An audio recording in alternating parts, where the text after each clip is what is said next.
La mona ile lo tu fatai in dia ai dia tua ona lona sosuan le sunga il Faapaiaina MalumaluFou EFKS ia tautai e misati MalumaluFou le au lotu alo la le ngan bue alo le onsa alo le pale ile fai mo fie nei ngal wenga nei vai tau sama ai tai tonu sa vai le tua mauso wa fai mania ile ni fa mo moi ia tau lava ina ia mau se di ngole ali so fu fa maina au tatu lava ia au na le au nga Yesu fa man malo Yesu Kristo le au le kalesia te oti na ile ne lipine te tala lo ia ile ne ngambe ngatele Safia ngai mai sunga i fai te au MalumaluFou EFKS awal so i fuata kua i le atua ia whaamanuia tele le atua i menga menga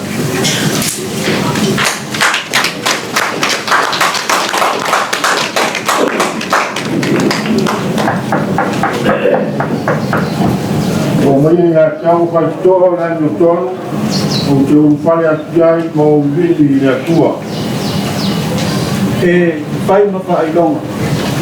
Watina e nei marumalu mo le ekalesia pa postonga kersiano Samoa. O te tuina tuai ia te outou nei ki, ma o te ai o iatu ia te outou. Ina iau koina atu le nei whalesa mo le atua. E whao ngā ina mo lona mihinga. I le ingo le ekalesia pa postonga kersiano Samoa. O mātou tari ai nei ki e pei o se whailonga. O le tiu te tau awe o tira mai ia te mātou. Pātai. Ia. Āpio mai, tala mai ao, o io la waraunia, o io le kāresia.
Tala mai ao.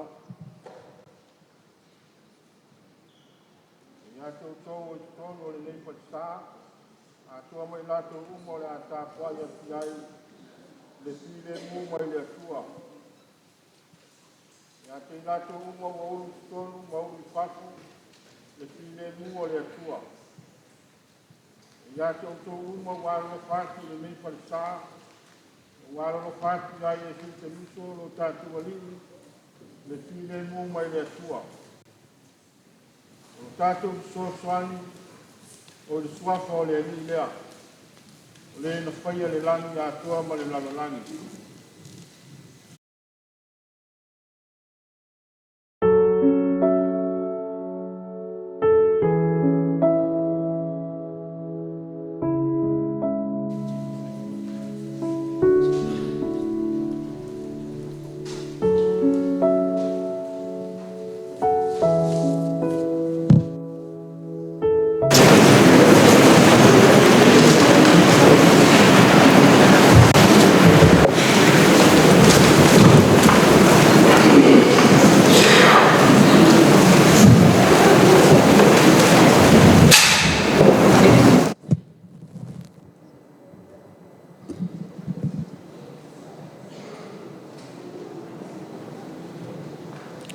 O le atatou tapo i atu i le atua.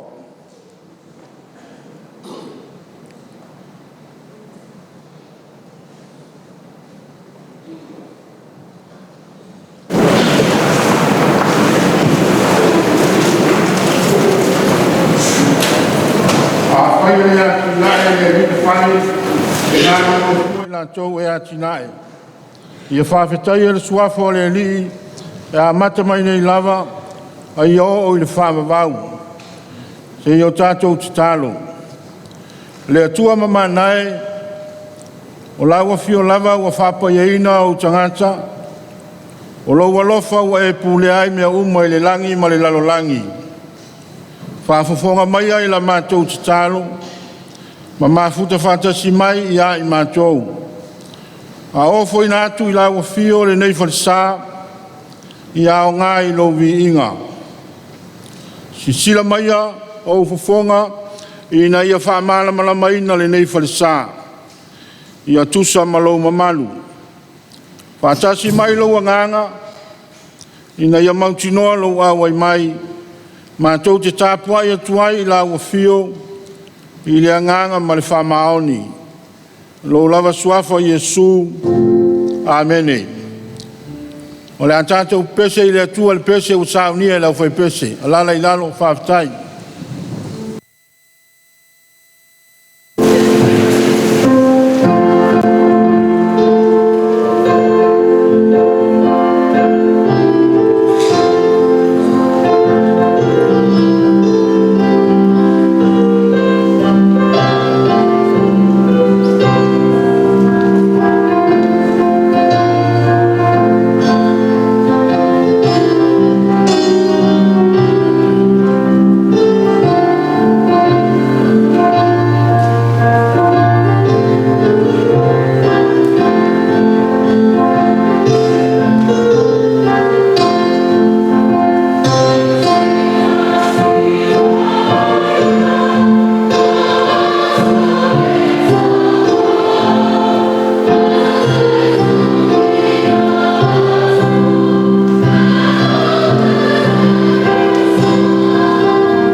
faitauina o le tuspaia tusi filfilia o le nei aso e tusai ma le fasinonga le tusi faitau aso e mai le whengainga fou tusi a Iakopo o lona mtau poe whafonga u te faitauina mai le fai upo e sifuru ma le tolu se ia whangata le fai upo e sifuru ma le fitu Iakopo lona mtau poe o te faitauina le fai upo e sifuru ma le tolu se ia whangata le fai upo e sifuru ma le fitu whafonga mai ia whionga paia lo tātou watua whauta mai ia o tau o e whaiane le aso po tae au tātou te o atu ai i lea ai po le tasi a ai manonofo ai le tausanga i tasi ma whaatau ma mau ai o loa ai le iloa e o tau se mea e tupu a tae au ua pese alo o tau ola o le pua o lava lea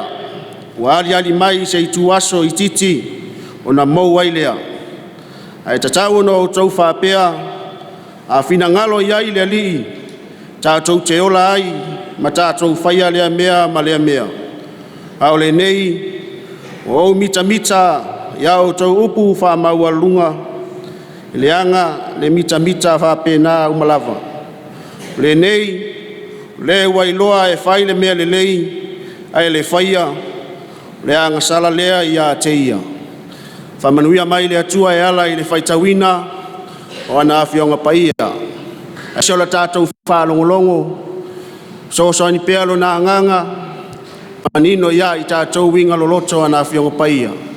Ma tu mau o te ia te ia lo na lava viinga, nei se yo le whavavau lava. Amen.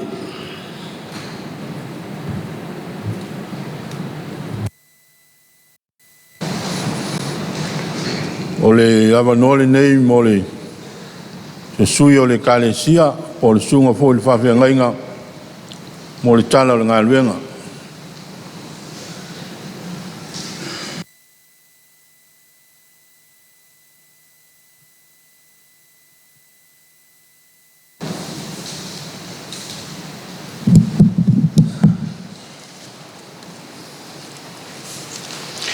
Waia se alua i le baunga o leri. Pau ilo na whioanga paia. O le waia i lima mama ma le loto e mama. O le wale naunaulo na loto i le mea whatau waa. Maua le tautō wha ole ole whaftai lau sunga toina. Sunga taitai mo le avandoa. Whaia i sintala. E tusa ma le lofa tino mai o le tua. Malona tali Falealili. I le whaso e sao nei e ka le sia. Lua fe luas fu maratolu ia au kuso. Sa whai ai whiriwhiringa. Whale ka le sia le nei ka le sia. O ilana e se manatu tamā ma tina mātutua. Le lato mai taua le to e saunga le mū le wharsatu ai. Ila wafai le mātou lotu. Ia silane le tutulu au tafa le me whai ai le lauga. Ia na ole o tāmai siak. O apauma na soni e tāmai siak. E su e le tutulu. O le au ngā ua tutulu whasolo atoai. Le mauru le tāmai tutonu. Ma ua ai vivi e lua ua pala ua gaui. Le ala na manatu e ta māma tina mātua e maison nei ka le sia. E le to e whawhauina, whailoa se ngā luenga whau. Wa maadilia le kalesia, mo le ngā luenga whau iau kuso, se tema, a mata loa pinko tausala, pinko tausala. Wo lava i le asa wa whaile tausala whale nganga. Sa ilia iloa se selen awa se farsa fo. Fo whanga na iai lima tausanga mātou te sa ilia i. Ona whaia leo le ngā alwenga. Lua fe marwha, whatina ai le kapra tepo ma le lulu, manuia. Lua o lua lima, whaiu i nā iloa i le online manuia. O le lulu le nei, lulua Saleilua tala whasolpito ia sa boa ma le laulaki. Tufa tus, whaboe lima se lau wafe, se me maua. Na maua, a vese le se lau wafe. Ia maua le bato wha se lau wafe. E oa se du mela se tasi, na tau dia ba le lulu. Ia ubitala, whapupu. O le tupen whawaiari nei e ka nei ngā luenga iwa se lau tōru sumaltasi a whetasi le iwa se lau tala, iwa sumalvalu tala, ma le tōru sumalvalu seni. Iwa se lau tōru sumaltasi a whetasi se lau iwa sumalvalu tala, ma le tōru sumalvalu seni. O le tupena lea o whamao popo uba sa ilinga. O lo o iai ma mea alofa ta maa matina. O e sa iai le tau pune punenga o se whare sa fau peta. Wo o mai le wala aua le tua, maua tua le mafutanga. Na whaile o le lato foa. Ia mo le malu le usau ni ai le kalesia. Le lawa iai uma lato mea alofa. I to tono le tupene nei hiva se lau tonu sumaltasi afe. Tasi se lau iwa sumalta la tonu sumalta seni. Whanga solo ngā luenga. Ia singa. Wa singa ngā luenga. Mātou te whālongo ma le totoa po whea ngā ieri me alofa. A sau le a singa ngā luenga. E whiso soa ia wale tau singa ka muta. Ia se e les komit. A sau whaupunga le a singa. Whiso soa ne whātau i se whao au se lau papa. Ia se e le whaiwhiau. Whapena o le whai. E la me alofa, ia sa whangangana mai lava o se whao ma se sāmala. O le suga ato e lupe o le semo, e lua afe. A inga o Saleilua, e lima afe. Me alofa tina ia i moa SS o whailangi ni fōlaunga e sa. Ia i lava teime o ngā luenga e afe tā la, e kāle si aso fitu Saleilua e afe. E whakaise i pautasi, e lima afe. O lupe whaalele ia le taulau sa rai e li mafe. Whanau a sirili e kuaki, masauma, li mafe. Ainga o le whaiwhiau e ono afe. Ainga tu anu uso a whaam na i ono tu whaafine. Wale sugar to ina malolo man maloia miskopa man whantua e li mafe. Malamata ni elu e malu se lau o vai e afe. O le sugar whantua e ngā lua i tutuila o alesi lalokam lua afe. Tia kono to ina tasi lafe tā la. Ia o sosoani ia mo le taime o ngā luenga e mau wale tous funmaliva afe valu se lau. Toi foi maritala tupe whawai. O na mātou ole awe whase lau afe. Awe le pulupek. A tū le lima se lau afe le pang. E iai olo e le mau al pulupek. Ia o le whaatau mai lea. O tau o whonga. Tau o whonga. Au talavau o le whaavai. Walisi vaega o le tino. E iai piliki mau a mea.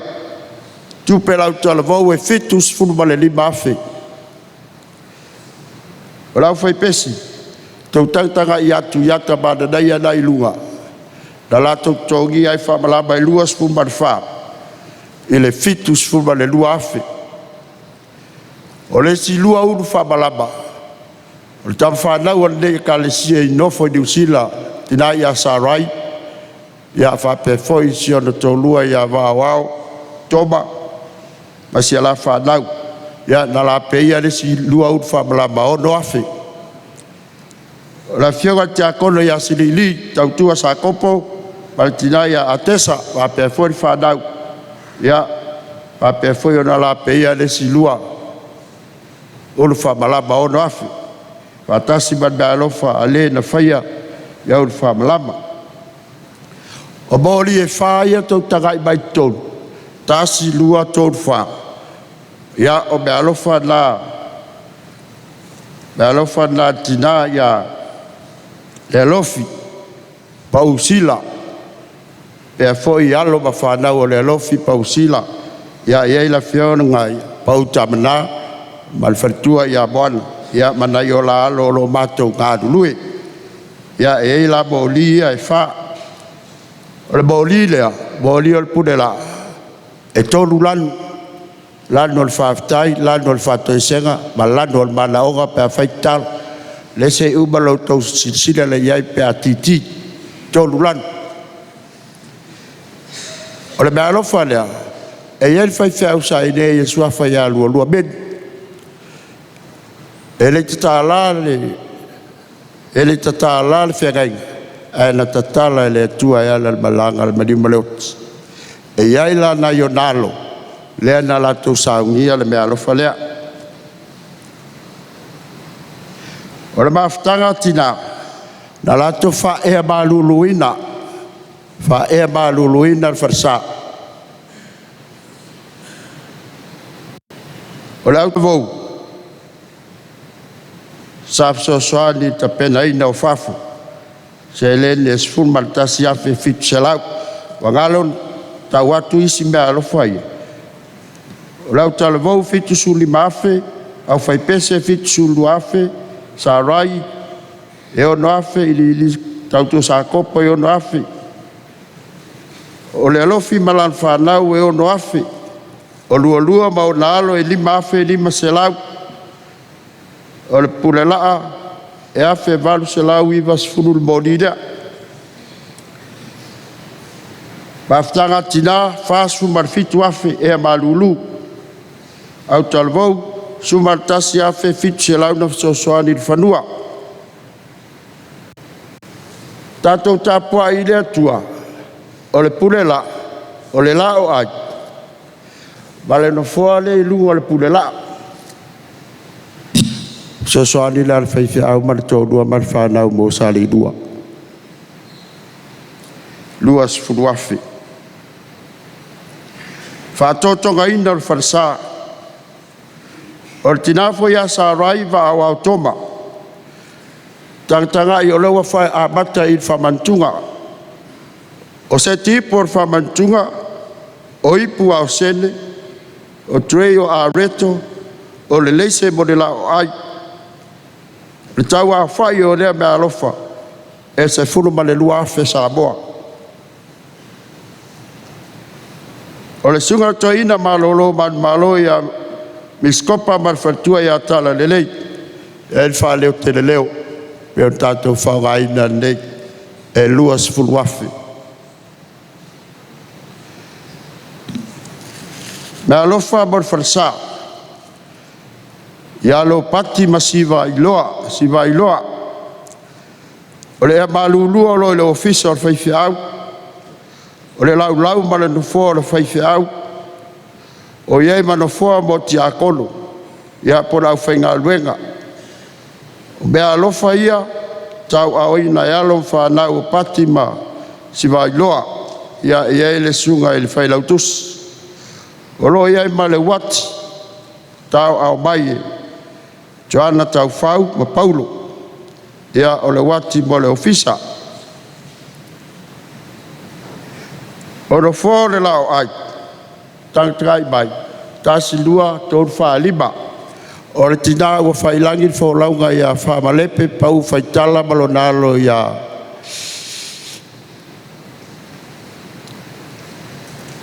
Mai tai o pue.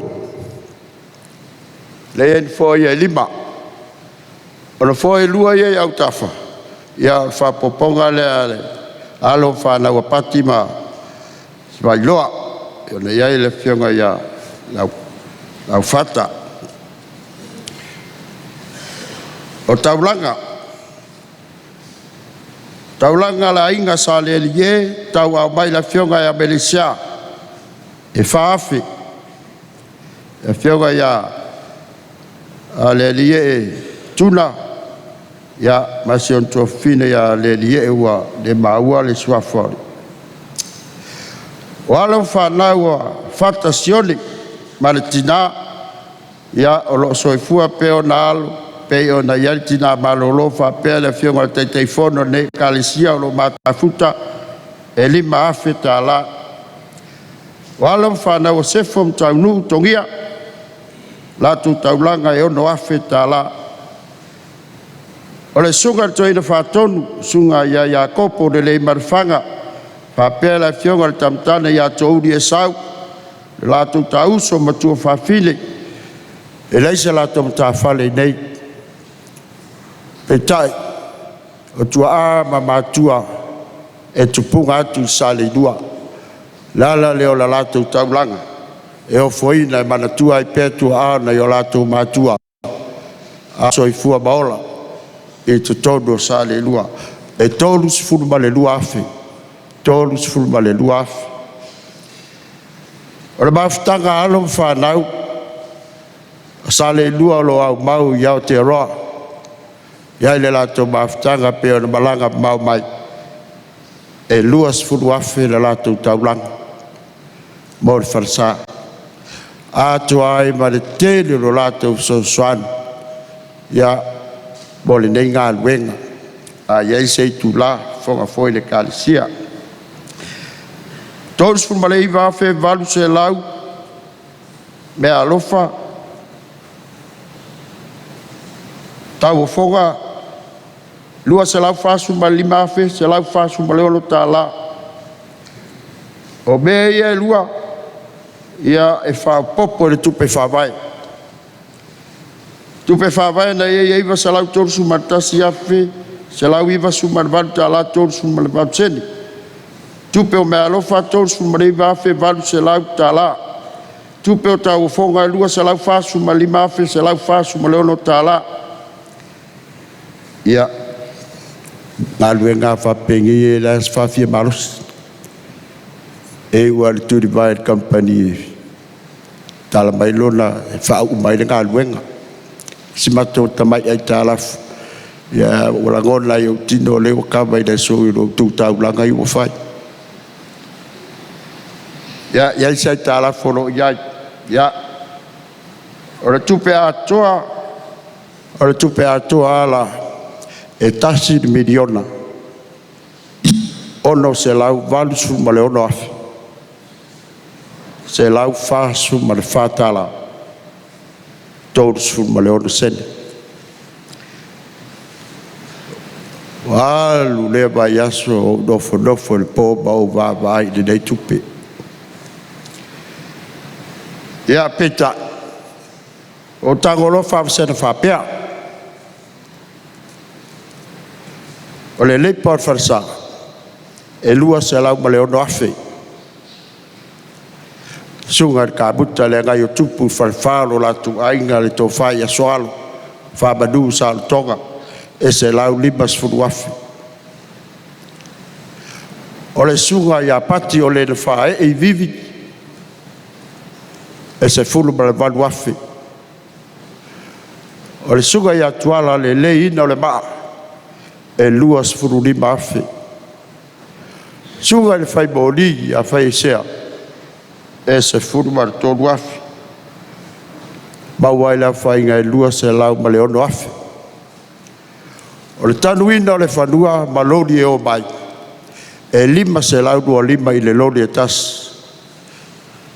O mawhau faulia. Pauar mea le lori le sau o le momoni mai. A e le whapea o iese vai o le lori mo le whanesa. E se furu ma le ono afe vanu se lau. Tau ao lori. O le tanuina o le whanua. Lei se parpala na le asuebua si ma. E ono sfurma le ono afe. A tu fatas. Lua se lau valu malvalu afe. Malvalu se lau tala. A ave ese la expenses ia po meia. O mea ubala le tu la imale tatu te vai o tino lava i o le farsa. E tasi le miliona. Tolu se lau. Iva su ma le fitu afe. Ma le tolu se lau fasu ma le fatala. Ma le tolu su valu sene. Tino a i le farsa. Ma tiros mea uba i e whaunga. Le fato tonga ina le farsa. E fasu ma lima afe pe o na ia ia. Whapantunga mea whapena. Ia, o le tala leo ngā luenga. Aia se whai vai asa ma se mau mau. O lau tala na whai mato I kālesia. A le tasi o tātou loto tātou te tūri vaia I le atua e le tū, e le tau lau o le whāboi boi, e le fuisi whalsa. Mato au leo leo. Te talo le tangata ilo na loto. Tu I le atua.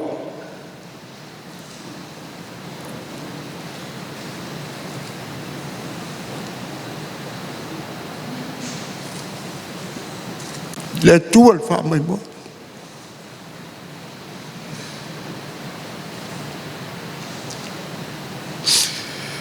Alu le ngā luenga. Pia la le mai al ngā luenga.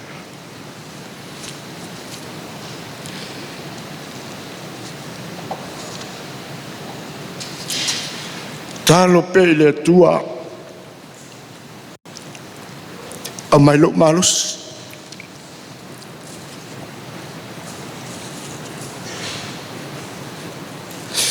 Awane e Faapaiaina Ole ri.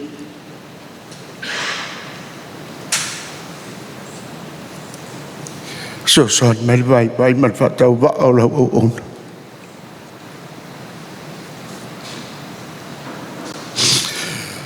Sa o fa lo te tele le kalesia. Ma matina ma tua. Lo te tele. O tau te loto vai o lo soifu o tua. Ana le umai lunga apor ngā albenga. Ma whanga sosol mai. O lo to mali. Whanga solo mai. E lava ua tātou tingtau nu uli nei tai au. Ma fuai sea. E whaafofonga ina le tua te talo a e. Te talo atu ia te ia le nganga mar whamaoni mar whatutua. Tali tonua. Ese le anga le lei o le tua. Se le whamaoni o le tua. Whaali mailo na mana. I tama vale. Whaali mailo na malos. E o fia maua le feso soan.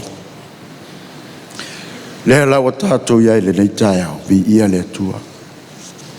Tu maun whatau waa le whai whi au ma le kalesia. Ai e fo iai le tua lona vi inga.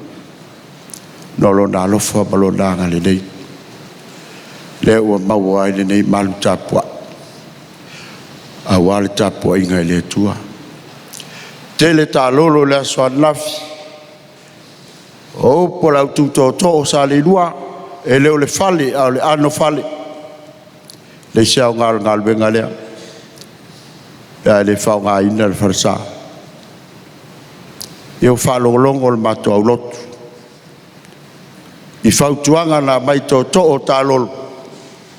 Ia tumbu le tae au, tumbu le afiafi, tumbu la solulu. Mato lotu lau leo. Ia le tatalo ale whai Saleilua awa ne o tau whaangalo le alofa le tua malonanga le lei. Leo o tali mai le tua, wa i manuia, tātou ngā luenga, vi ia le tua. O mea o tātou whai ua le lei, tātou Faapaiaina i tātou au na le au ngā I tātou. A whai wale ato toa sa tātou au nanga. Tātou te tālo I le atua e wha atoa I le atua. Whaaftai lau sunga le, tai tai. A e fia whamawina le whaaftai. Lautou ma au le nei tai au. Lei o le whaatea. A whai e o iloa. Ia la e subai lea, laga e tele sao I le balo. Ma e sao atu le manuia, pe a umar Sauniga, pe a le mawalo ngoa I. O le sunga ia Martini Toreka, Mariota Sfunuafe. O le mea lofa le whakasa maangele sifo Sfunuafe. Sunga le toina ke reta fuafiva. lua afe. Te hele whaatonu au wa pesta lua afe. Reverend Kele Korio, Salani Tasilafe. Pati Stefano, Lima Selau. Reverend Repena Leau, Tasilafe. Alapim Te Wila, Lima Selau. Tongia I lupe o peta lua Selau. Lauvao, Selave, Tasil Selau. Reverend Tolua Perese Tasilafe. Tula Uruteo, Awaf Sosali, Tolu Selau. Leopoldo Taua Osa, Reverend Otto Tumanu Male Afionga ya Tuata Ngaloa Filipo, Faapaiaina Ole Saleilua Queen Selangi Australia, ese fuduafe. Tapu tasele tapu, tasilafe. Etisone Evelina Ferretti, tasilafe. O Paulo Mtaufau se ploni luafe. E fakasai puleia, pulenga palauli.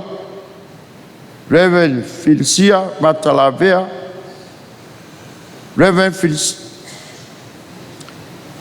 Matalavea, Feifautoina, Luafe.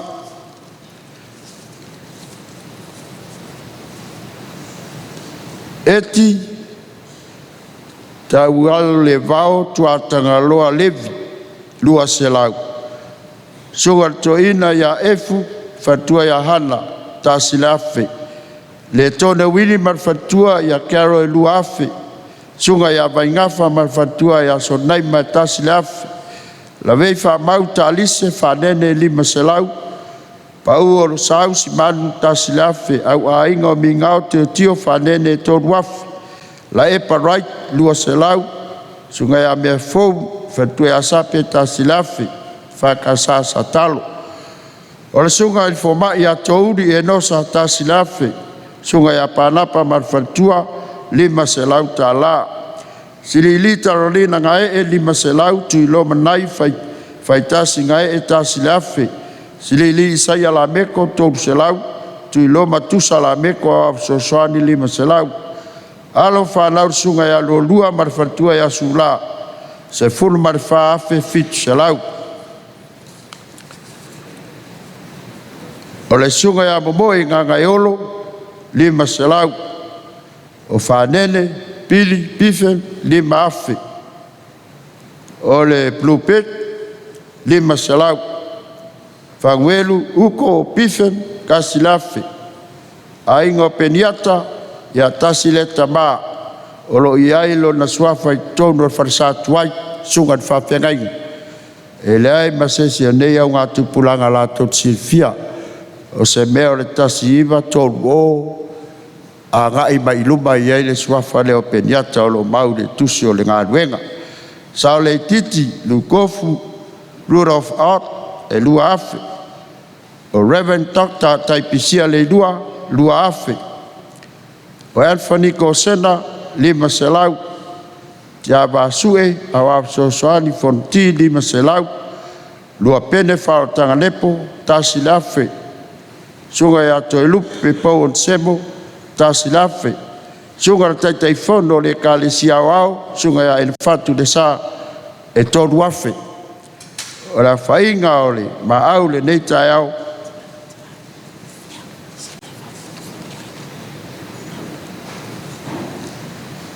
Ia taunu mai nei inisio, o malo, ia ole sunga toina, sunga ya tunmoso masusana, e lua afe. Ole sunga ya amosa vai toe Tasilafe, ole sula ya le aula, e taia mafulele, e lua sfuru afe, ma taito Jemi Saena. Ole sunga ya pasese fa mausili, ma vau fiao, e lima afe, Tasilafe I fiao sa tausia le kalesia Saleilua nei. O suna ya kabuta makerita e lima afe. E o le lisi. O I Lima Selau. E o kauwhani mafe a kusio kwa mawhane ngak. Nei, ai li whakoi ene. Ia, o le tulanga la lewa iai.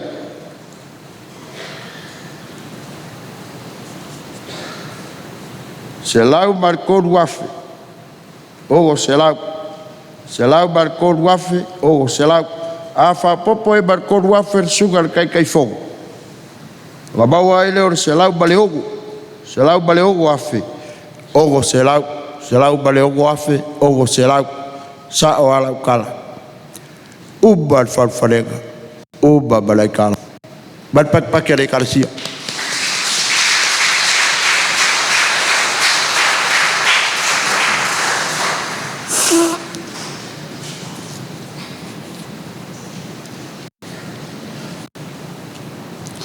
Kogo boso e le baga o se be le baga o se fai o kanso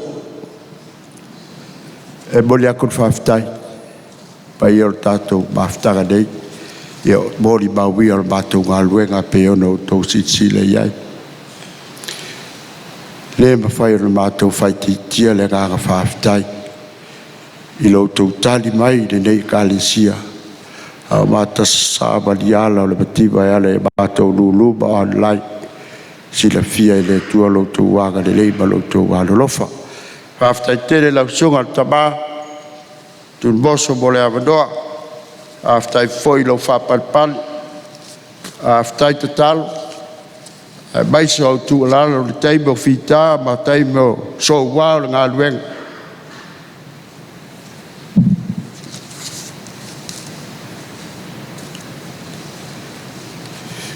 ia o so taba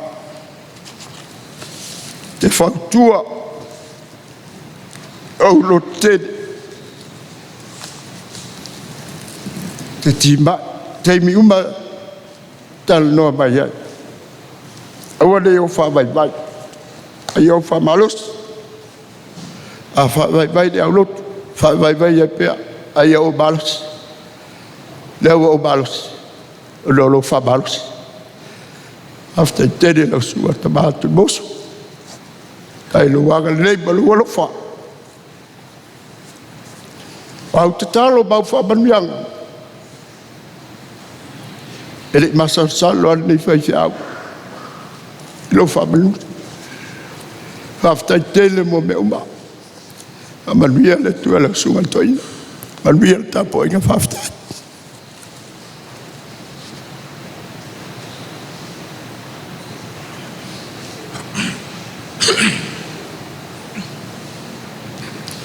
o te wala watu ma le whalo lava si o tātou lolo tū ai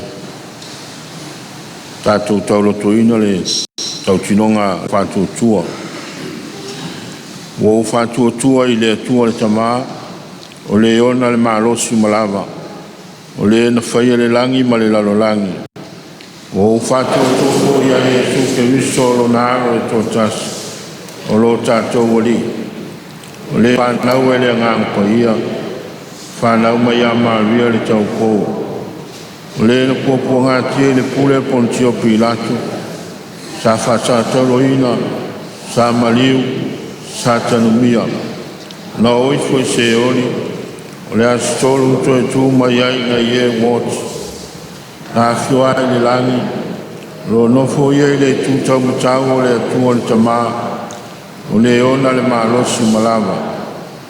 Le atoi o mai o ia e whamasino i e ola atoa mai wot. Mo whatua tua i le nganga pa ia. O whatua tua i le ane sia pa ia e au fi ainu uma. I le malemafutanga le au pa ia. Ma le whamanga lo ino o ngasala. Ma le toi o le mai o le tino o le tangata. I le maleola e whaavau. Amene. Se o tātou lau tutu pēa, a o tātou wofo ina atu le nei whalisa, mō le vi inga i le suafa o lo tātou alii. I le vi inga o le wale tamā, o le na wala wina i tātou lo nā lofa tū noa.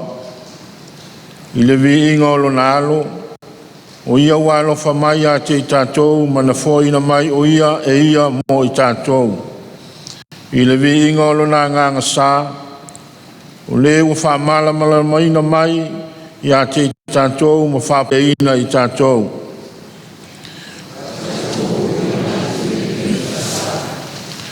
Mō le tāpua inga i le atua i pese ma te tālo, Mo le tala ina atu o le tala lelei ia Iesu Keriso.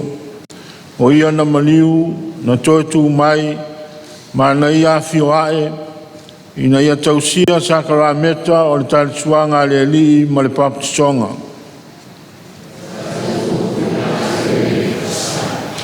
Mo le Faapaiaina Ole ola Falealinga. Au nei e peo na awhia i tātou le kālesia e tasi, whātasi ma le aupaia, mo tātou tausia le whātua tua moni, i le alofa ma le anga le lei inis tangata o malawa.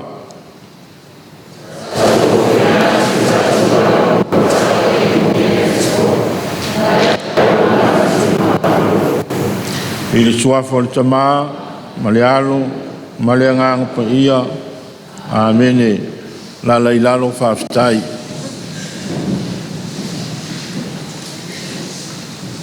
Te minei o le saunoanga al taitei fono o le fontele le kālesia pe te iane o lo malanga o ia i fafo in fontanga whare kālesia ia ai wala watu le sunga le whailautusi o le kālesia o au ia e whaisa saunoanga e fwis whaafitai whaamanuia le kālesia o au.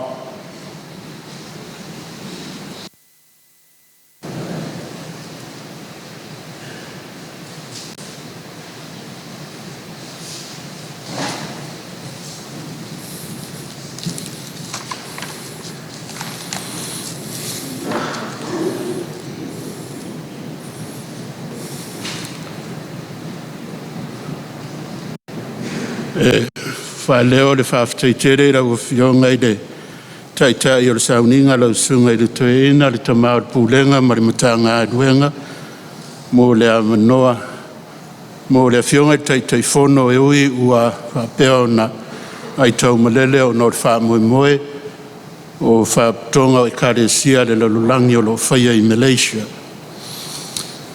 Ai le avatele ma le whaaloalo e te tauai e ave ai le leo whaatau waa e whai mawhonga tau mori o le whionga i le taitei whono. Ne sungai toia ina ia ene whatu le sā. Toi nane le whionga le sui taitei whono. Ne sungai toia ina ia pale mia reu pena. Maise o le laulau a whono o le fontele. Tai nane le pa ia ma le mamalu o le fontele le nofo a komiti i le komiti a tamaa ma le loa le kāresia. E le oa o le taitei whono, o na o le tautala le wha taitei whono e tusa ma le nei aso. A wā o se taimi o na saunoa lea o le tamā le whionga le toeina i le taitai lo Sauniga. E tōre matu pāla pala i whaau ma le ngā duenga. O le leo whatau waa e wha leo ina le anganga wha aftai o le whionga taitei whono ma le kāresia o au. I le paia ma le mamalu o le kāresia i Saleilua nei. I lau sunga i le tamawha i whiau ma le wharetua, sunga i a o au ma wharetua. Whionga i tia a kono ma wharetua, le paia ma le mamalu. Nofua ma ta whale. I le au lotu ma le kāresia i Saleilua nei. E whape fo i whanleo. Le viinga ma le whamanu i le atua i le whapapa i mai o alo ma whanau sa le lua e pei o na maua i le whalongo. Le mātango fie ua whapea o na tino mai le nei aso ua vi i ai le atua. Uwhanuwha ma whanungo longo ma maofa le loto i le tu ai ngā tautua ma le au unanga ua utou whaia. Ona vi ia leo le atua ua upu masani lava e.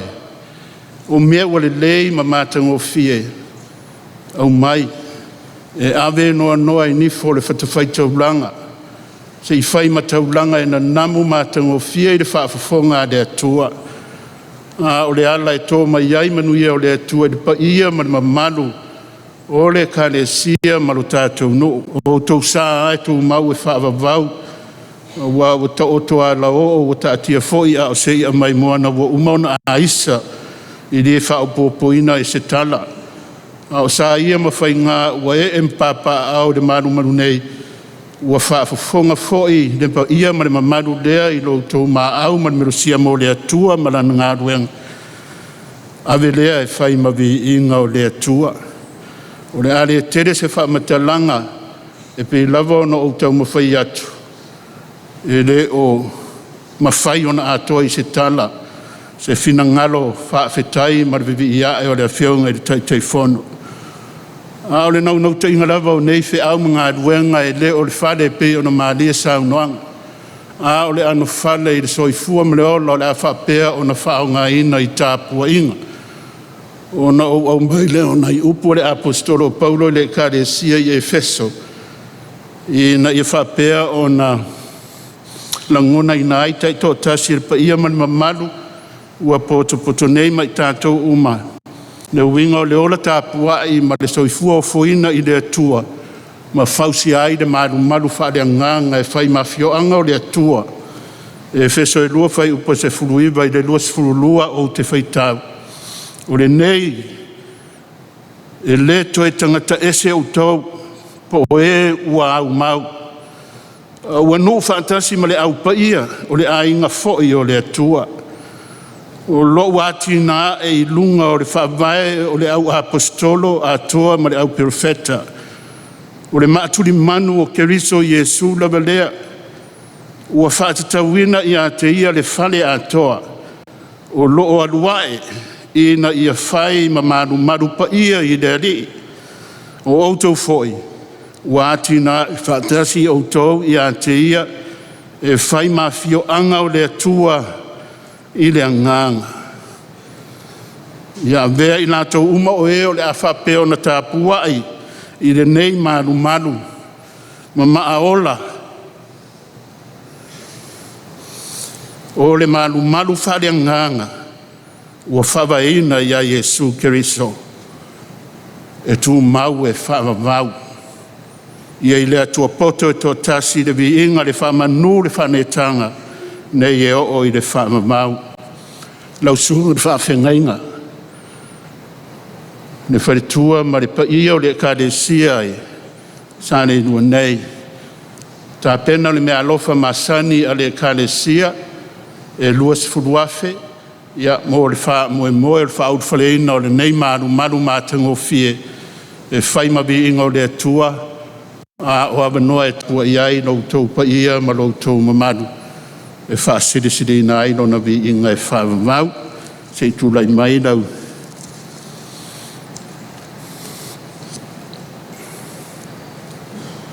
Ianga li leite li le tue. E whawhi nei. Whawhtei tere i nau sungai tue ina mo le amanoa.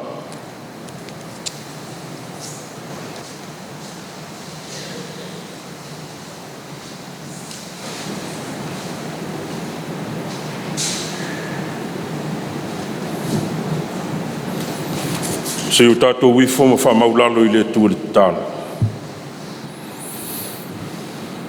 Le tua mamanai, o le tua la malago fio e pa ia e mamalu e siri e se lava. O lago fio lava o le puna o lo mātou malosi, ma le afuanga o lo mātou ola. E au tupulanga lava lo walofa ma lo whamaoni o tangata whatutu. O lago fio lavana e sa unia le mātuli manu. Wa whai ma whawa e papa o le ola whatutua o tangata i lago fio. Mana e whetala iane e alailo walo pelo Yesu Keriso. Io atu e whanu umalava ma so i a pāpatiso li swafo le tamā. Le alo ma le anganga pai. O le tāwhatolu lea wa ta ui ai le ola whatutua o tangata i lago fio. Wa pi yoa foi pi yama i le anganga o le tāpua inga le nei mamanu tele. Se o mātou whafo i lava le vi inga ma le whaafitai o le whaamanu ma le whaanetanga.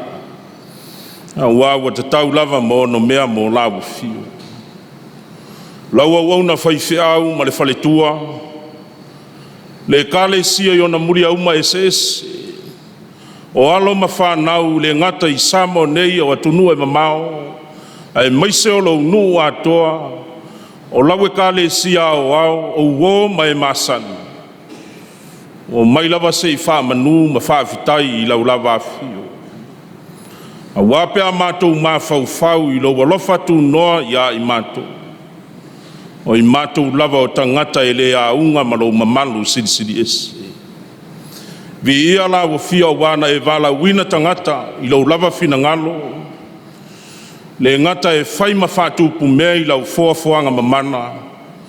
A ia tupu ma tā lau lau whiau ma le tala lele. Le winga leo le nei tai au fou.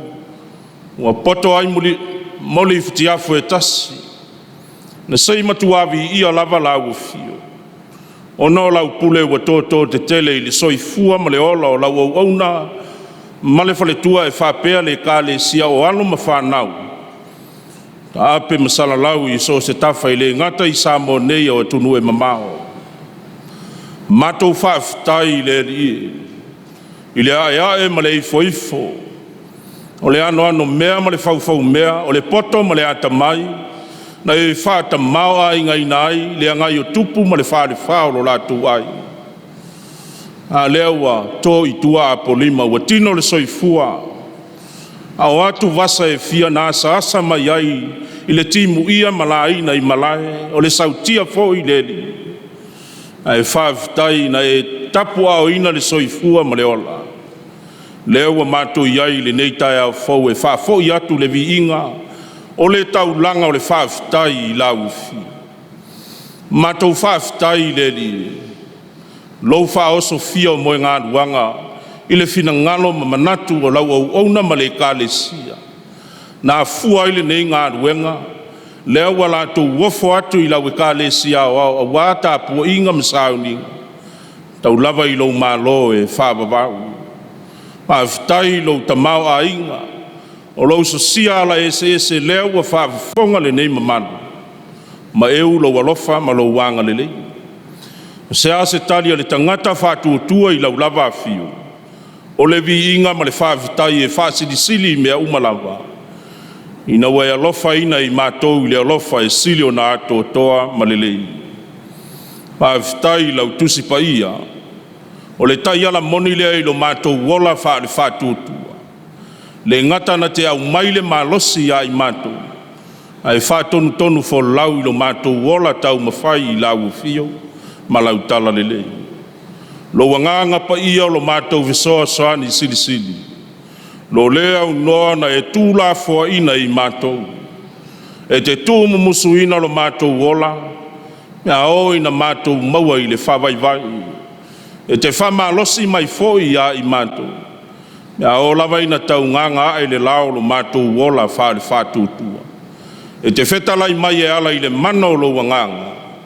Ua malo losi ai lau au auna ma le whaletua e maiso le kālesia. O alo ma whanau o le nei ai. Lea wai ai le nei ngā ruenga tele e ofo atu e whai ma tāulanga i lau fio. Sili mea umalama lo mātou atua. Lea lofa ia i o lau fio ia Yesu Keriso. O lea na ia wāla uina ma te tofi ina o tangata whātuatua. E ala i le whiau ma le tala le lei. O le tau langa na ia Saunia mo i mātou ua whai mawha o a oilo mātou wola. Nea whape nao na mātou tau mawhai ei pea. Ai ui lawa ilo mātou lea ua. Ai tau io se me tusai le ola fia whaafitai o tangata i lau fiu. Foi le vi inga tu mawatu le whaamanu ma le whaanetanga i lau fiu. E whaavavau lava. Le tua lo whai. E le asa lava o mātou walawina. Ma o mātou whaletonu. Lau au auna ma le kālesia, o alo ma whanau, e maiso le nei ma manu tele. Pe a whairawa wa le tusalo mātou wola, ma lau fina ngalo o au mai ia i mātou. Wa ngalo nimo ia i mātou, o lo e sila fia, ma se sila mai lo mātou wola, ma lo mātou tau ma whai atu i lau fio, ma le tala le lei. Ala mātou ai o inga i le nei tai au, ia ui ma ngalo i mātou. I le whaola tanga atoa toa na i Saunia i le soifua o Keriso. Lo na tino na whaama momo ma le toto na whaama lingi. Whaola tanga atoa toa lea i mamama ma ngalo ai o tangata whātutu. Le tua lama lau fio e te sila fia mea umalava. O la mātou te tālo i le nei tae au, le nei ngā ruenga tele, ua ofo ina atu e lau au auna, ma le kale sia. E maiso le kale sia o au. Ia whai ma vi inga o lau suafa mamanu. Ia o ngā i tāpua inga, e a oa ia ua fionga pa ia. E whātonu fo lau wai le ola ngā lulue o tangata. E whai ma malu mo o tangata ua mawhatia i so se ala. Ai sa ili ai la wami o tonu. E ala i le nei ngā ruenga le li. Ta talo e te whamanuia i lau au na whaiwhi au ma le kāle sia. I ona ma tā whale sesi. Ai maise o alo ma whanau o wō ma e masani o lau e kāle sia o au. Le mā au ma le anga le lei so se ala. Le lava ua tū le ala ma le mila. Au lou lea fina ngalo ia i mātou. Ina ia tau wao ngā ina lo mātou iai i lau whe au ma le tala le lei. Lo lātou ta mau a inga wha mau le li. Ia e taui ma e wha manuia atu i ate i lātou. Ia tupu pea maola le whe au o le tala le lei, le ngata i to tono le nei a ai. Ao so se tafa o le nei atu nuu ma le lalolangi. Ia ola pea lau e kāle sia malana mori mau.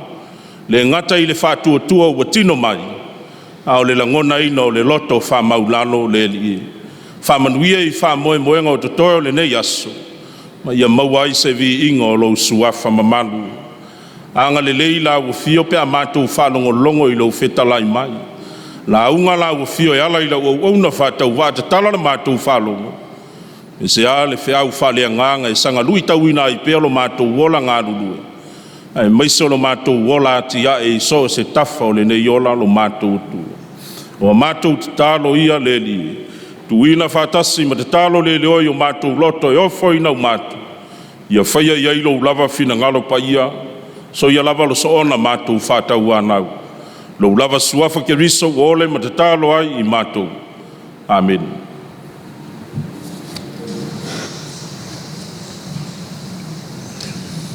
O le tātou pese i le atua i le pese o Sauniga e lau whai pese.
Ia maalie fo ia te oe upu o lo ngutu ma mawhauwhaunga o lo uloto o le li o lo papa ma lena te tongi o la ina au.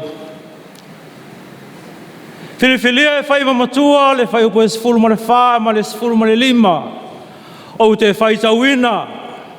Maua ai se wha manatu mo I tātou I le nei aso. Ai lei loe o tau se mea e tupu a tai au. Awa pese alo o tau ola. O le pua ola valea. Ua ali mai se I tu aso I titi. Ona mou ai lea. Ai ta tau ona o tau whapea. A fina ngalo I ai le lii. Tātou te ola ai. Ma tātou whaia lea mea ma lea mea. Why you do not even know what will happen tomorrow? What is your life? You are a mist that appears for a little while and then vanished. Instead, you ought to say, if it is the Lord's will, we will live and do this and that.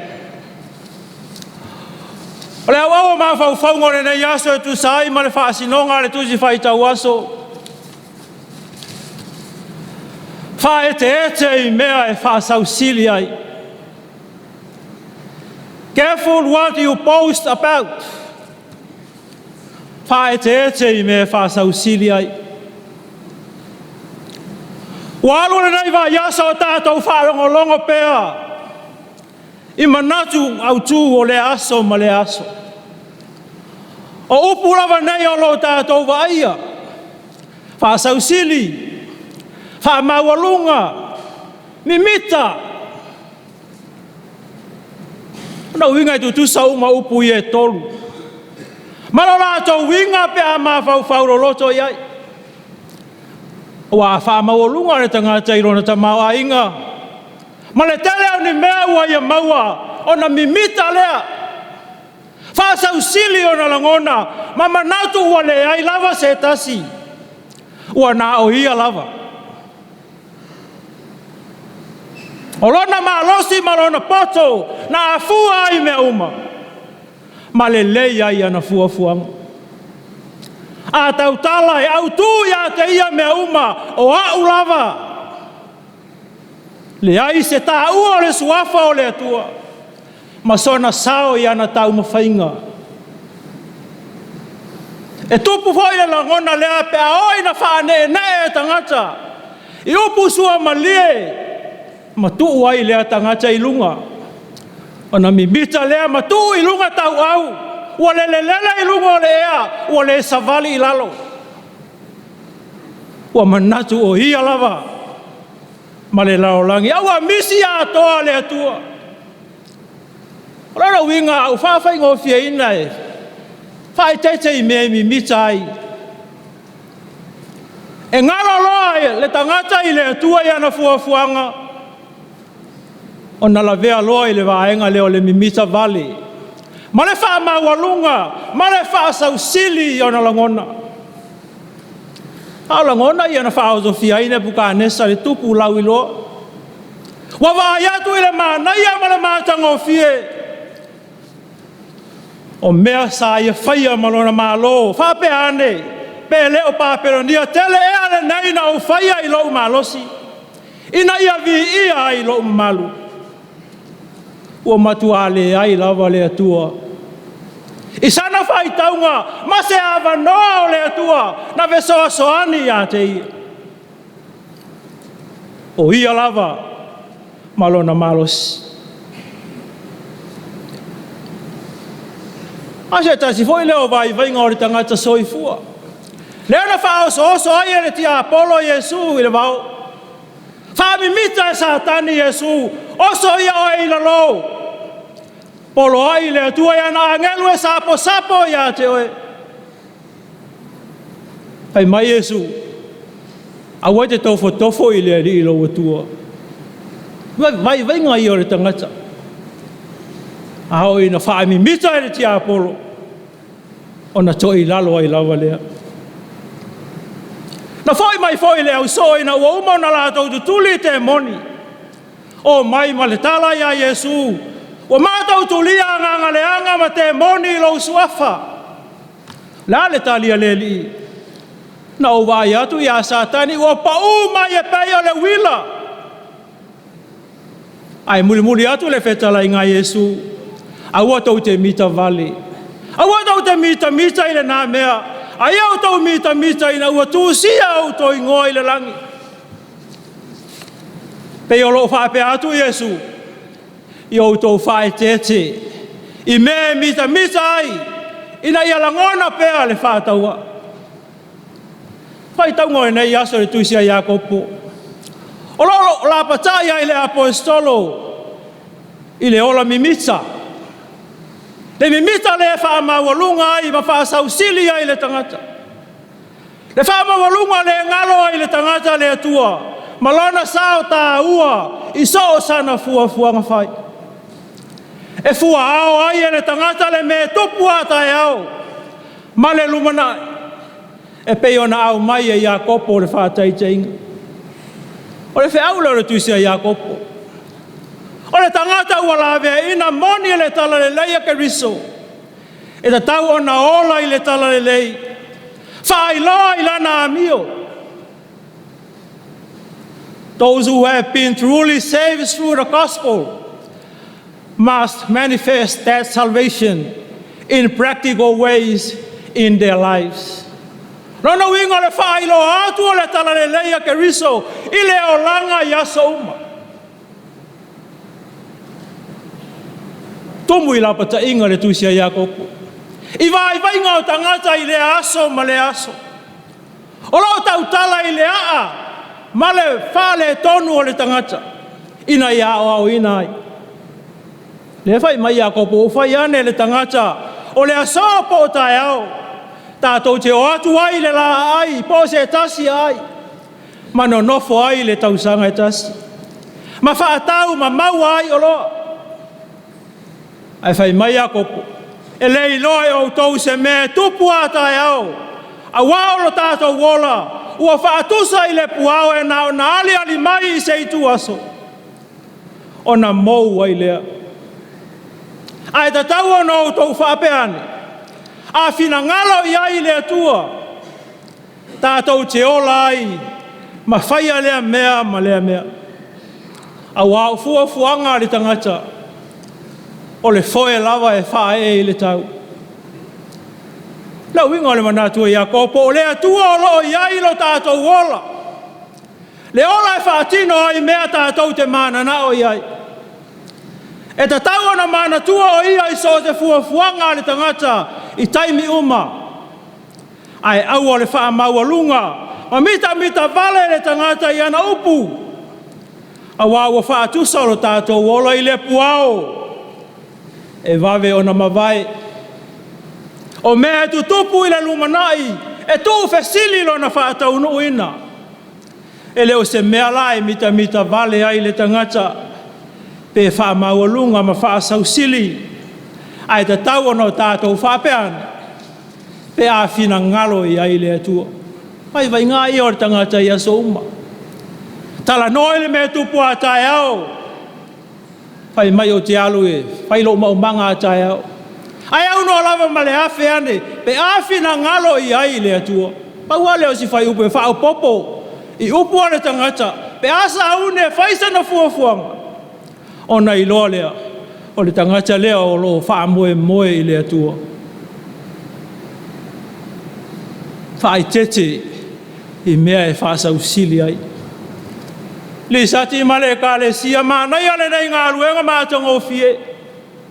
Mātou te tau sua ma le whawhenga inga. A mātou tala fo i pēa poto le pūlenga. Mau te ula i se mai mau le wharesātua i le i tai. Au lea ua tu i lalo.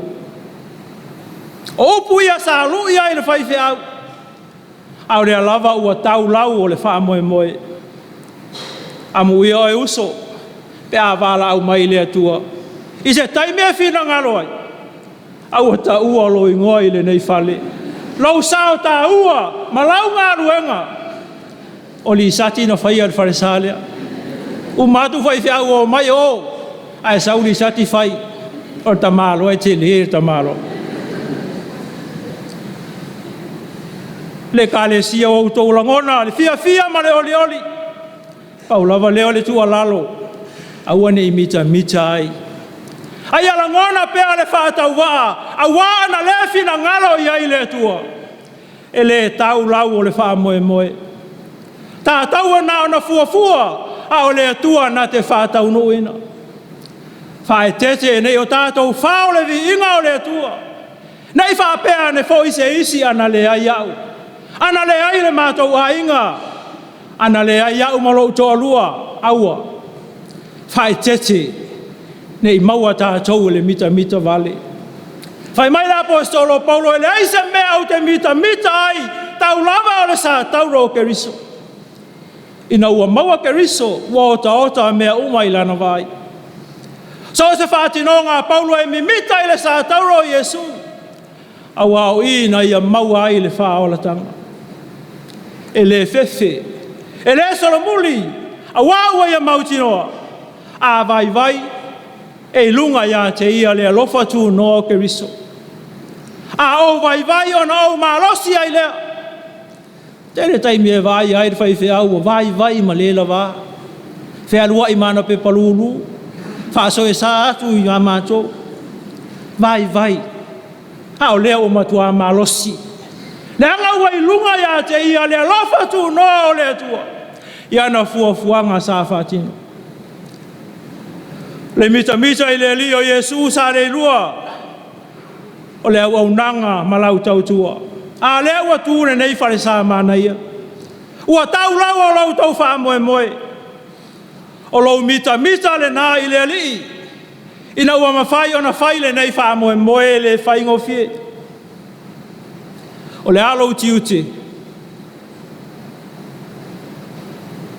Wha tumbu le whare sa lea. Whaulu whale le atua i lona maota. E ala i lau soifua tāpua. E leo se whale fusu. Po se whale sa ili ai ni tala o le laulangi nei. Po se whale mui ai le isi ti a kono. Po le ti a kono foi le whai whiau. E leo se whale ta alo. Po se whale whaalala i le pule. Ma le fia mai o le tangata. Ha le fale sifo ai le atua. Ona o lona alofa. O le fale o si taulanga ina ia manuia le nu. Ma tō pulanga lalo vaoa mai e whai mai. E le o le whau o le nei fale manaia. Ai le fia e o e tāpua. Fiu fo ili sati e tāle na longo. Au la lava e momoe le au lotu. Ma whai me mana na o iai. Whai mai le whai salamo. O lau fale o le fale sa ili ai manuia. Mo lau nu. O le tau whai au o se tasi lau whai au mimita whale i longa.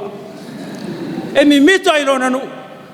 O le nu te le whai mea le lei ma lima marosi. Te le tangata ata ma mai ma whai ngā ruenga le lei. Ma uai fo i neisi i au e peona tā ua le sunga whai au. Whai au hoi le te le e alo nā lofa i nei i Falealili. Ia le fatu sa ina ia mātou lait. Are tua lalo. Aua nei mita ai. Whaile ngā ruenga le tua. Tau tua le whiau i le mea ngata i lau malosi. Au nā ma le loto mau lalo. Mana ia tala le ngā ruenga. Wha malo le ngā lulue. Malo le tau ata. Le ise meo lilo i le tua. Ave la le vi inga i le tua. Ai tu mau pea lo tātou whātau wā. Whai meire pesi a le whakasa. Nei mao le mita i mea lea o ngā. Ai tau lava o keriso nā fio mai lunga. O le mea le mita ai le kerisiano. O le mita i a keriso. E ala i le talia o ia. Ma nofo tupu i lo tātou loto i aso uma. Ia ua uma le launga. Ua vela fo i le whala whai mai le isto ina. Ia Saleilua. Whaari lo mita i le li. Whaari le aso. Ia fo i le nei mamalu. Ma le mama ua lomi ma le waa ua ngoto. Ia au te unga. O le mimita le leile na. E vi ia ai le atua. Ai a sili. O nā vatu lona vi inga. O se iloa le mele lei ai le whaia. O le anga sala le nā. Amen.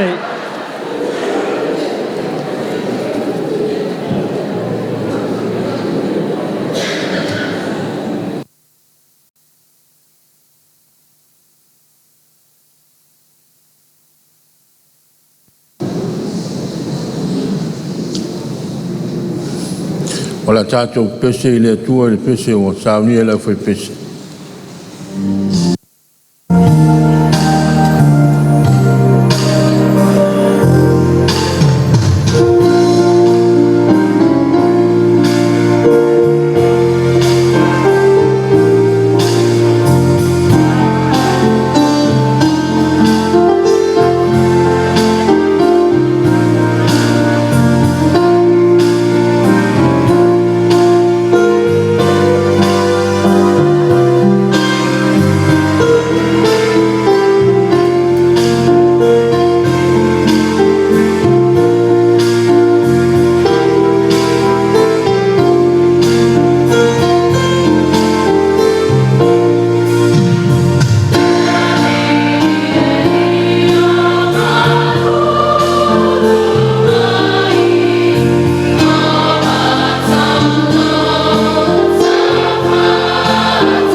E momoli le whamalo mo le whaftai le tātou Sauniga I lo tō wafio mai le pai o le kalesia wafio mai sunga I tō ina ma whalitua ia whapea sunga I whawhiangainga mo tō whalitua sunga I au ao io mai foi le fionga le whalau tusi o le kalesia au ao mo le whalitua ia tainan foi pai o le wala ulia I tupu matamali wa fio mai o tātou mafuta fatasi pa fitai tele lava I loutou walo lofa ma loutou wanga lelei I loutou foai ua o tou foai ai ia wala wal whamoe moe o le sunga ia le sati ma le pai o le kalesia fa fitai tele ia whamanuia le atua ia te utou I loutou foai Pamanuia le atua o le li lava o le atua o le tamao ainga I tele na te toe whatutumu I mea wa whaongaonga wina o no loutou walo lofa I le atua malana ngā luenga e peo na tātou whāpaiaina le nei aso whāwhitai tele whamanuia le atua ia te utou ia o le aunga o aute o le aso i lau sunga risati ma le paia o le kalesia o le paia lama lea i le fionga le tamaitai o le tō whā tamatane ma le paia o le awhioanga ma le kalesia malo lava le ngā lulue whawhitai le lau tōngtautua i le ngā lue ngā le atua pe mai tusi lau e peru a le se whatua tua e le fia mai le atua o lo whatua tua lea a lo whatua tua lea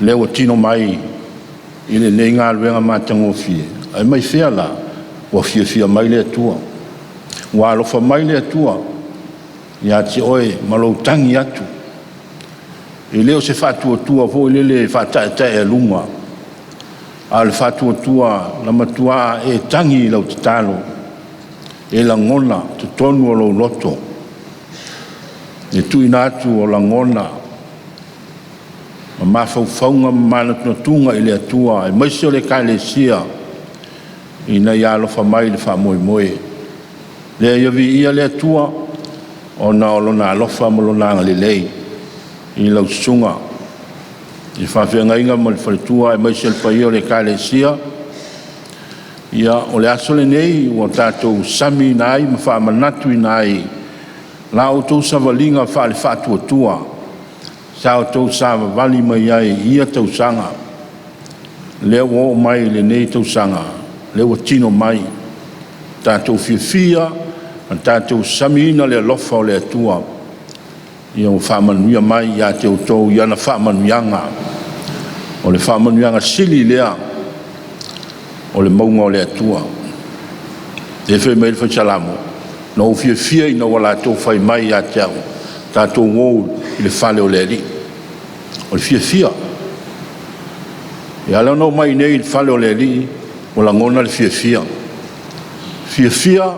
o no le ona le whale o le atua tau te fia i le atua o ala yon tō mai i lona whale e tā poa i atuai ia te ia e le whapatei tele ia whamanuia le atua i lau sunga i sati ma le whantua maua pēr lo lua on sai ma lo tele a manuia i o le kalesia ia mai se fo maftanga mai atunu i mamao lo tau pa ia ma lo tau mamalu o tau wafe fio mai lava e mai se o lau tau foai e pe ona aoina ma whaleoina lo tau wanga le lei ma lo tau walofa i o le alava o fia lava le mamao e ngā solo iai so se Samoa lava i nei lalolangi e le mpena ngalo lona nu pele ia sisi lava le whamalama sila mai ai lea wafu ai lo tau mamalu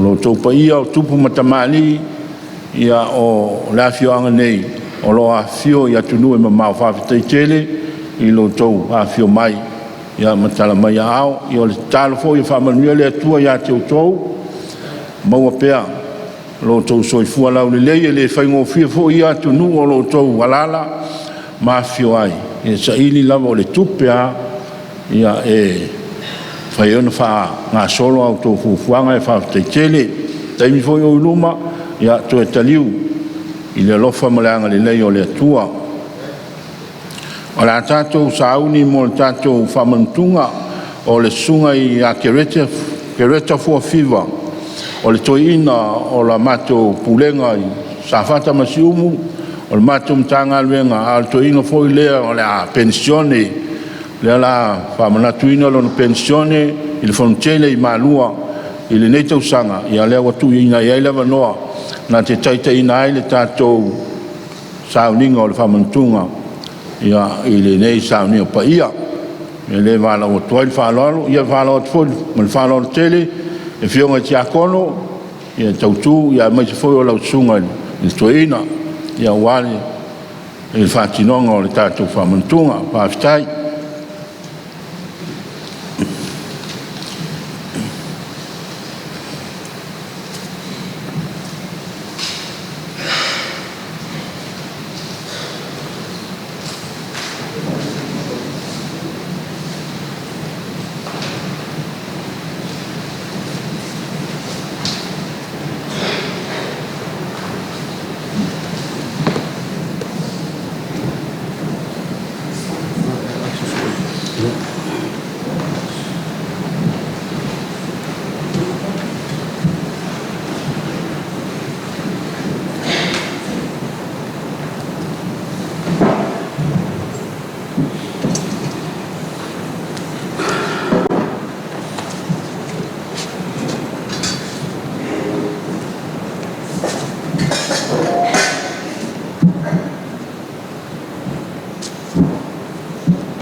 O le Sauniga Ole tātuanga paia tātou ri. Tātou pese whits whumaratoru. Whai o mō mar whai o pui loa. E roka o Yesu.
Faapaiaina Ole Yesu.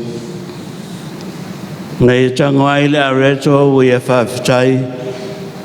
Pei ona tātou pese nei. Nei atof tofi lea mwhape atu. O lau tino nei o tofi masui o tau. Ia o tau whaiala nei mea ma whamanatunga ia tau. Ia so ma tau te ai. Mai ona lātou ai, si tia le Yesu le ipu ia lātou luma u whape atu. O le ipu nei o le whenga fōu le lau toto. Ua whamaningina mo le whamangaloina o tō sala.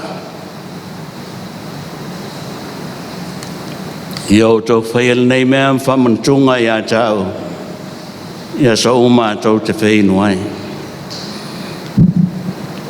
O le awhapea on tātou whai pe an polo i mail tātou tai. A tau au nātu le areto. Tari ama le lot whawhitai. Ure mai.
por tenei po.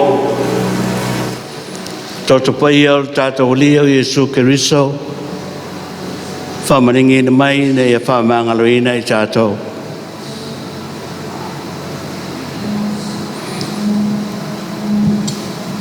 A tau au i nātu. Talia ma le loto whaaftai.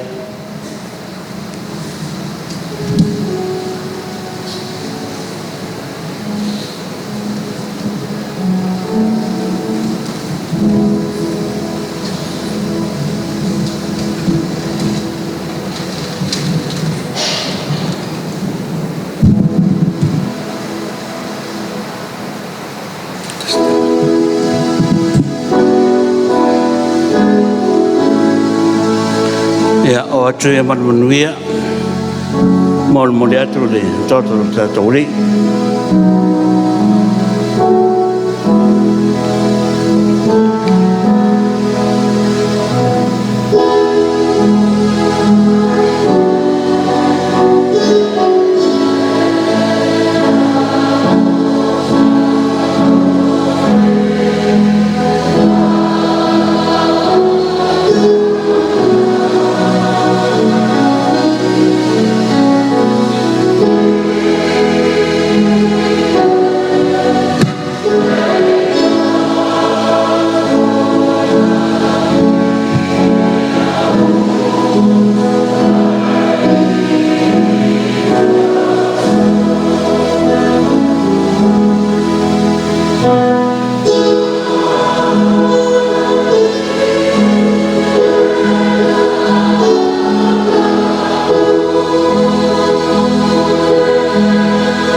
Tato pese limas fulmaltas malawatur fa potonga tato tutulai fa moli.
O lea ua mātou whātau nō lau polo inga le lie. Ia mātou aim whainu. Ia o mea lofa o leola. Whawhitai o leo tāu mawha o tangata. Mātou māri lie. Lau ta māo ainga. Au mātou taro I lau whio. Au lawane ngalo ia te mātou. E mātou rangona le tāua. Whamanatu ina pēr. O logo lofa ma rau wanga le lei. Seo tātou te tāro.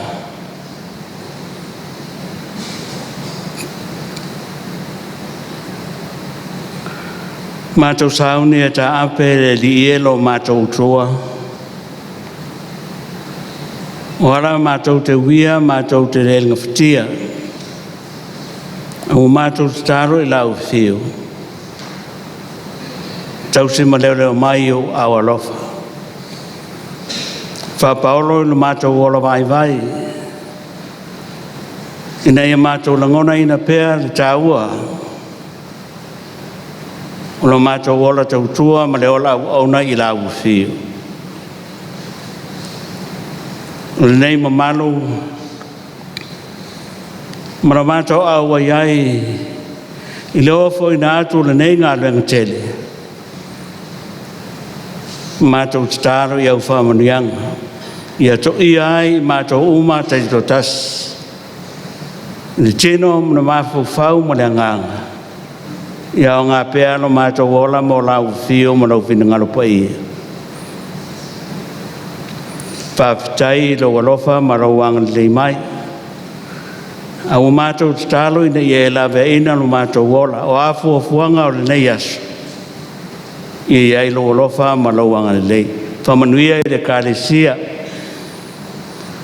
Langona le tāura lātou ngā luenga ua o foi nātu.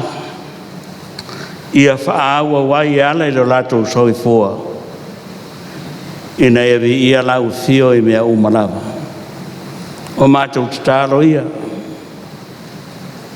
Wala tulama ia Yesu Kiristo lo mātou lima lo mātou whaola. Amen.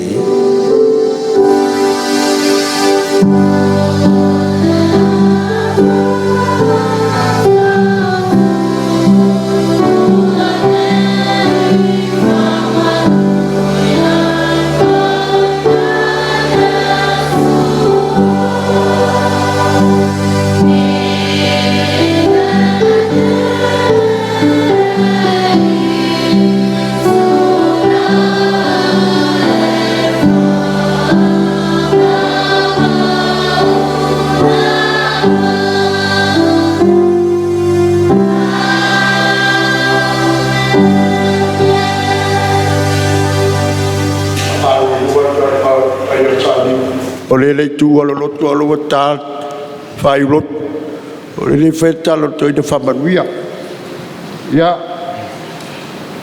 lai famalulu atu nai mea lo fai le fai no tua ya lala mai lalo pai o le kalisia le ya no to si fia le ga weka o le sa fai bai yo lo si le bai la lot yo la ki le bodila ta peda la to le fai sa viga o saule ya ta to ta pai le tua o vai ya a fai le tal faftai talo le fato sega ya martalo el manoga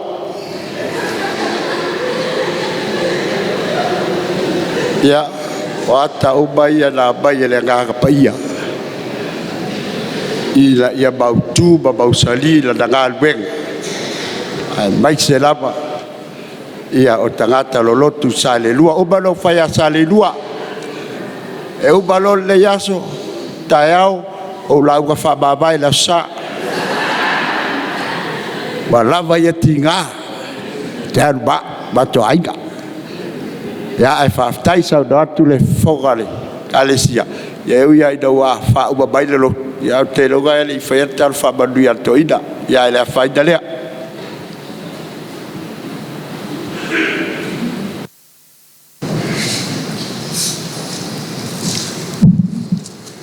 sa oi mo kwa mimika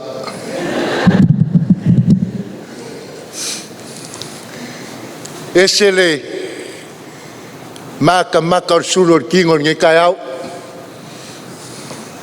paia malu kima sangi le lei so kama faleanganga yal war kain ali mangau fo ye umi e mangau isho ai switch ile suafa mang malo olga ko boli faolo Yesu Kiristo faolo le kalesia okay fa felo ai mo fa kalo fa kwai pa ia maulung olga ko kapuainga mamalu nge kayau fa felo ia ku la sunga ka kayo Sauniga la sunga ku mosong la se kasi foyo kama kelo kausanga sa vea im kai fongo le kalesia wao fa felo yaku la sunga koinga la sunga keleka fo fiva mai ka waku ia wa laka foi o kako fama vai o wa sau foi le makua soifua fama lor ka kua e wi lama Mo kako le mafuka ma le fionga ke kai fongo le kalesia au. Ele sili le kai lo kapua.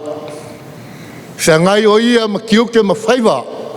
Wa wala wingai. Ai le ngalo le whawhelo ai ma whakarofa. Whawhelo ai kui lau sunga le whailau kuso le kalesia au. Whawhelo ai kui lau sunga le ke ukupe. Yo whamalor ngā lulue. Whamalor kau. I le whaingo fie lau kou piko lau. Au ko i inga ma le au pensionge. O lau whainga luenga ko kofi le kua. Wa ma whaiongo kako so kuli whakasi li ngei kai au. E mori mawinga. Le whamo e mori saki ma le kalesia. Whawhelo iaku. O ngai o mako wa inga o paolo mangafa. Mako ke malu ai. Iko kongo le la fanga le fionga ke mai ka. Whawhelo iaku. O mako uso, mau mea mamae o mako paanga. Alo makama whangau o sio mako ngu. O mawhai o ngā fio mai, malanga mai. Kako ke nguki mea whakasi. Se iau o lama. I se ka mai tiki whakoa whangau anga po. O iai lau whawhelo ai mwhakarofa. Whapiko au ngafa sa whawhelo ai msa whakarofa. Ngai o makua whalenganga. Malia le whalongo longo aku yamo mo. Awale mi miko. Ai o ke whape aku. Kako mika mika. Le anga i lenga o li saki ma le eka le sia. Ma whaia ngā luenga lea. Yoi. Sao kako lafo maau maya. Kusai mangai sa ili ngā se lengi. Sa vali vali aku ai sa mako whaiwhiau. O longa winga. O leala lea. O ko susu mai mo ko wawhiwhio mai. Kako ke Faapaiaina whakas. Kako ngā luenga. A whai. E ke whaafonga e se fulu ka lape, e afe ka lape, e fia lava. Palafo lau ma. Ai a whai. Ke whaafonga nge leise mea. Ola i le pusa lai luma le whapaolonga. Wai misi lolo sua whaio le posau i konga. Whafkai le alofa malanga le leo le kua. Manuki alo ko soi fua, manukako uola wa kuanga yaku le kausanga u kuanga. Ai hari ngai kai au. O kako iai le masinga longa wha. O ni ngai kausanga. Le ala ua leo o kako so kuli i le ngai kai au. Kako ngā luenga lea. Avel kako whaafikai e keia. Ai aua nge o kako mi mikai. Ai o kako mika mika. A kako mo moipo. E whai a kako miki. A o ia miki uma. Le ai ma se miki e kaungu. E whai mai e lua. La au sa whai a la miki. La au peo la au e kume whafo. A wau la au nga whai fo e le kua e peo kangaka. A o miki la au nge e lua. Kaungu. Kaungu longa kaungu unga le lei. Whai mai le miki a le la au mua mua. Whai mai e manga o e. E whao ngā longa o ngā la au. E whai ai se pusa. E leo se pusa oki. Au se pusa fo ngā le. Kai pia al whainga le pusa lava lava. O le manga o la lau. Ia wha komu. Le pusa lea. Ingi mea piko i sili o ngā kaunga kā. Male maka ngō fie. Ia kai pia o aulo. O pe nginga. Ia fili aulo. Mama aulo. Me fausia mai aulo. O ngifo aulo. A whai whaafonga alfa le kua o iosong ngifo aulo whapenga. Whamai o mai, ko luang kau lea o mai. Kau le la vai le la au lai ku. O ngā whakaangofi leo wa kipi lalo. Si kulau le nganga.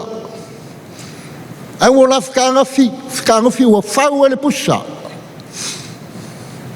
Ai ngā wa uma o ngā whau le pusa. O ngā la whakaangofi lea ua. Ko iai lau o la au. Ka se I mai wau.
Esse lado todo, super fácil,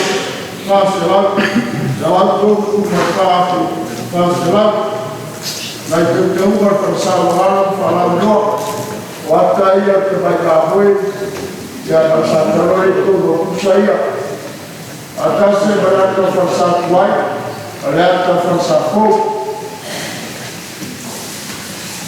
maka kau tidak yang dutino percaya Aperila